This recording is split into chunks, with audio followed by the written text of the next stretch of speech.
Hi everyone, Paul Akers, host of the American Innovator. You know, the innovative spirit is alive and well, and everywhere I travel around the world, I bring back ideas and creativity to share with my audience to continuously improve and change the way we live. Welcome to the American Innovator. Have you ever had a great idea? Or worse yet, you walk into a store and you see an idea and you go, oh my gosh, I had that idea, and somebody beat you to it? Well, the truth of the matter is, in my opinion, this is the current state that most people live in. Most people are incredibly innovative, and they have built within their DNA this ability to solve problems and deliver innovative solutions, but most people don't know how to tap into it. I'll give you a couple examples of common people coming up with pretty cool ideas. The first one is my wife. You know, about 10 years ago, my wife and I were walking through a trade show, and we happened to come across the Garmin booth. And back then, GPS was, that was all the rage. I mean, they were coming on really strong. Everybody had them. Everybody was buying them. Very, very popular. And when we were in the booth, my wife noticed that there's really mechanical sound that told you to turn left and turn right. And she goes, man, that's crazy. I mean, if these people were really smart, I want to hear like Antonio Banderas speaking to me in my car. If they would license celebrities, that would be awesome. I mean, I would love to have a GPS just to have him talking to me and tell me to turn right and turn left. And I said, wow, that's a really good idea. Well, there happened to be the national sales manager in the Garmin booth at the time. And my wife mentioned it to him. And, he was a little dismissive. Oh, it's interesting. But, they didn't really do anything with it. And it turns out that today, you can get any celebrity you want basically on your GPS. I just went online the other day. You can have Darth Vader talking to you. You can have Chris Farley talking to you. You can have all these crazy celebrities talking to you. And what a cool idea. Well, my wife had that idea 10 years ago. And just think about the fact, I wouldn't have to work today if she would have brought that idea to fruition, but most people don't do anything with their ideas. I'll give you another great example. The other day I was down in the British Virgin Islands, and I was going sailing with a couple friends, and I met some new couple. And as we got onto the boat, we introduced ourselves, and they asked me, what do I do for a living? And I said, I'm an inventor. I invent cool stuff to take to market. And immediately when I say that, it doesn't matter where I go, everyone lights up and goes, oh, wow, I got this really cool idea. You can just see it on their face because everybody's got this built into their DNA. And this one girl, Tina, said, oh, I've got this idea, man.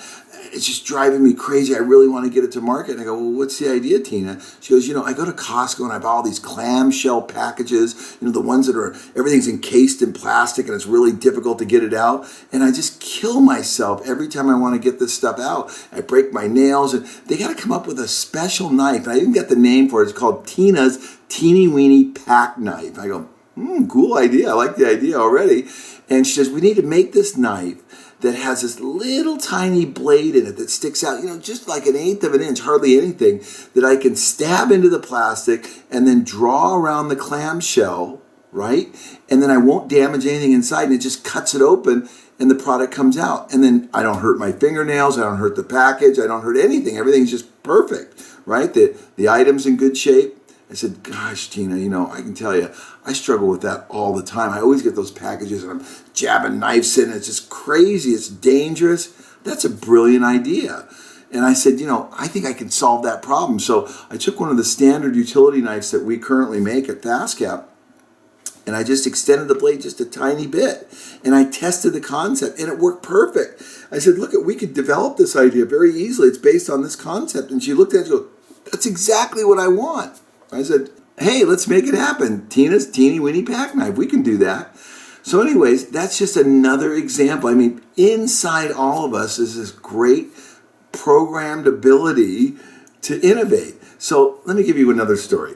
So when I was an industrial arts teacher, back when I first graduated from college, I was teaching wood shop. I had a very successful program because all I did was say to my kids, look, we're not going to build a traditional shoe box or picture frame that everybody else has to build. We're going to let you build whatever you want. And my kids just took this to heart. And again, these kids weren't traditionally innovators.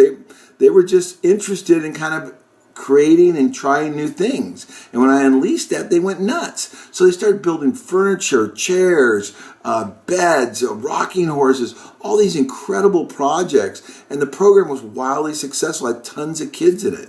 And then what happened next was even more interesting. I had the special ed teacher walk up to me and said, Paul, what do you think about mainstreaming in 2 or 3 special ed kids in every one of your periods? And I said, well, it sounds a little dangerous, like I have saws and all this big heavy equipment, but what the heck, let's try it. So I went ahead and did it, and they started bringing 2 or 3 kids into every class. And I asked the other kids to help me with the kids just to make sure they didn't hurt themselves. And the kids really embraced that idea, and they really started helping these special ed kids complete their projects. But I remember this one guy, his name was Frank, and he was just over the top. He made this beautiful cutting board with this beautiful inlaid mahogany edge on it, and it was just gorgeous. And he came up to me and he was so excited. He said, Mr. Akers, Mr. Akers, Mr. Akers, Mr. Akers, I finished it, I did it. And I go, Frank, you're awesome, man. That's incredible. And at that very moment, something clicked in me. I said, wow, there is greatness in every human being. Everybody has this ability to create and innovate. And I just saw that so clearly with Frank, someone you wouldn't really expect to have that ability because he had some serious learning disabilities. But yet he excelled when we just kind of unlocked his brain to say, hey, what can I fix? What can I solve? How can I improve? And what can I make better? And what can I create? And it was really magical at that moment. So I took that moment in my life at about 23 years old, and everything changed for me. So whenever I looked at a human being, I said, you know what? You can do anything. You can find and solve problems. You can create and innovate. And I started looking at people that way. Now let's fast forward to my current company. Back in 1997, about 15 years ago, I started a company called FastCap. And the way it started was just crazy. I was a cabinet maker. I was working late in my shop at night, and I was exhausted, and I wanted to go to bed. And I had this one thing I had to do before I delivered the cabinets the next morning, and it was cover all the screw holes inside the kitchen cabinets. Because, you screw all these cabinets together, you got all these exposed screws, you want to cover them up. And the current methodology was you took this little plastic cap with a little nib on the end, and you pushed it into the head of the screw. I know a lot of people have probably used those before. And the problem is they always fall out and they don't stick very well because the screw has to be right at the right depth, and they just don't work well. And you have to glue them all in with caulking. It's a nightmare. So there's a job in front of me about 45 minutes to an hour, and it should have been like a 5-minute job. But this one night I just said, you know what? There's got to be a better way. How can I improve this process? How can I eliminate all the waste that was associated with gluing these things in, wiping off the caulking and going back and forth and really having a crummy looking job at the end? And I said, why doesn't someone make a peel and stick cover cap? And so I went about to develop that. And you're kind of watching a video right now of a reenactment of that exact moment. So I went over to my edge bander, took a piece of edge banding, sprayed some contact cement on the back, went into my wife, told her about the idea. And at this one time, my wife looked at me and said, you know what, that's a good idea. And traditionally, she didn't encourage me along those lines because I was always coming up with ideas and she wanted me to go back to work. But this one time she said, Paul, that's a great idea. So I got this Christmas tree stamp from her, put the edge banding in and stamped it out and put it over the screw hole, and it worked perfect. I go, wow, that's pretty cool. Well, I took this idea to a trade show a few months later after I'd figured out and solved all the problems, and I came back from the trade show and people liked it.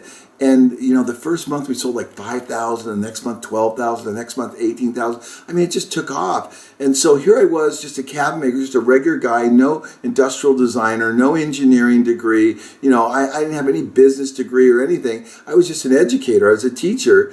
And yet I came up with this pretty cool idea that just took off. And today my company, we have over 600 products. It's kind of hard to imagine in 40 countries and 2,700 distributors around the world based on me coming up with one idea. And then what happened next was really cool is people started hearing about the few innovations that I introduced in the very beginning. They said, I have an idea and I have an idea. And I said, wow, wouldn't it be cool to base a company based on getting other people's creativity? Because I had discovered from Frank earlier that all people have this built-in DNA component of innovation and creativity. And so we started taking people's ideas, treating them fairly, paying them a 5% royalty, and started developing ideas. And we're developing like 20 to 30 new ideas a year. It's just insane because there's so much creativity out there. So this was just a fascinating game changer for me as we discovered and tried to get everybody to come up with these cool innovations. What happened next was even crazier. So about 3 years into my company, I started learning about something called lean manufacturing, or the Toyota production system.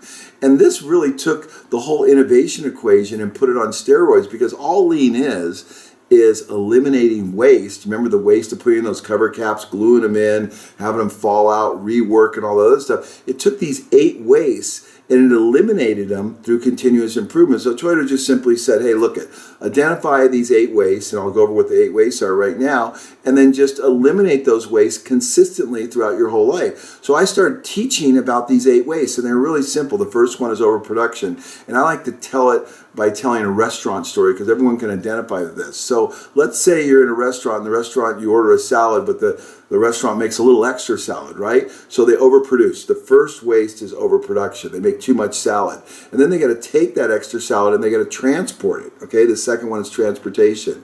And they transport it to the refrigerator. And the third one is inventory. Now they've got this salad in their refrigerator, right?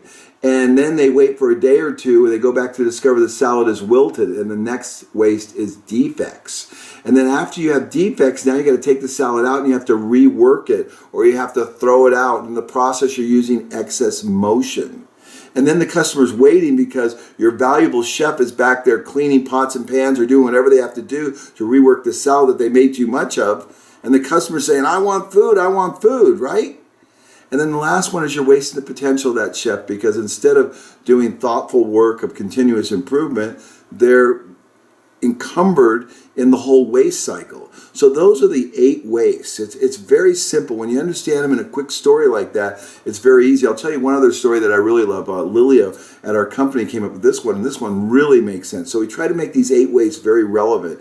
And she said, Paul, the other day I was doing laundry, and what happened to me there was, I decided not to do laundry the way I traditionally do it. I put one load in the wash, what comes out, put it in the dryer, fold it, put it away. This time I did all the wash, did all the drying, stacked it all up, and then all the clothes were wrinkled. So I really messed up because I had to go through all this overprocessing. So she said, first thing I did is I overproduced the laundry, right? That's overproduction. And then I had to transport it to the couch. And then I put it in inventory on the couch. And then I had to get out the ironing board over processing to iron all the clothes, right? Because I had defects in them, because they were all wrinkled. So I used excess motion. Meanwhile, the whole family was waiting for their clothes, and I was wasting my potential because I didn't do one piece flow. I made this gigantic batch work, and it created all these wastes. And so she said, man, if I just followed the principles of elimination of waste through not overproducing, I wouldn't have done that. And I said, Lily, that's a brilliant example of the 8 wastes. And that's exactly what we're talking about.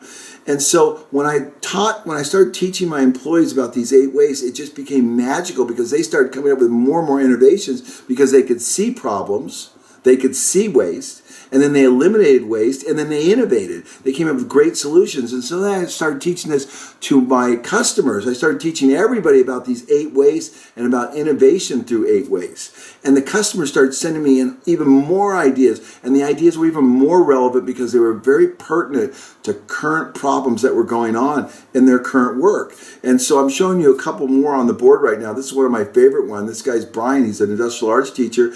And we took a simple push stick, something that people have been using for years to push wood through saws, and he put a magnet on the end and stood it up right where the customer needs it, which are his kids, right? So as the kids were pushing the wood through, the push stick was right in the right position. They could grab the push stick, push it through. It was much safer. They weren't fumbling around for it. It's just a beautiful idea on a current product that is so innovative. This is the way it works. When you see waste, when you see the waste of fumbling around for the push stick, and then you see how easily and elegant you can solve these problems, you innovate and create all these products. Another one is this next one that's on the board. This is Greg Glebe from Xylem Design. He came up with this incredible color-coded drill bit system that is just miraculous. The most difficult thing about working with drill bits is knowing what size you have and then where to put it back away when you're done. And it's just a cumbersome process. Nobody likes to do it. So Greg said, let's color code the ends of all the drill bits and put them accordingly to 1/16 of an inch, quarters of an inch, 64ths of an inch. And all this allowed a simple color coding of visual controls to be able to quickly and easily manage the drill bit. So it took a process that was very complex and made it incredibly simple. Everyone I show this product to, they go, oh my gosh, when can I get it? This is awesome. This is really what innovation is all about. It's really simply seeing waste, eliminating waste, and innovating. And this is the blueprint for how to create an innovative culture. And this is what I've done with my company and with my customers. And it's really a magical formula.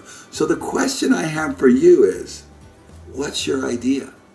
Remember, life's an adventure. Be a part of the solution.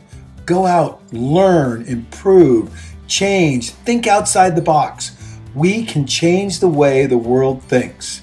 Be an innovator.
I really got to stop getting myself in these situations. That's a leopard, and that's an elephant. Yes, and this is a cheetah. Like, oh, I saw Here, that. kitty, kitty, kitty, kitty, Oh, kitty. cute. He wants to play. Uh-oh. Got it.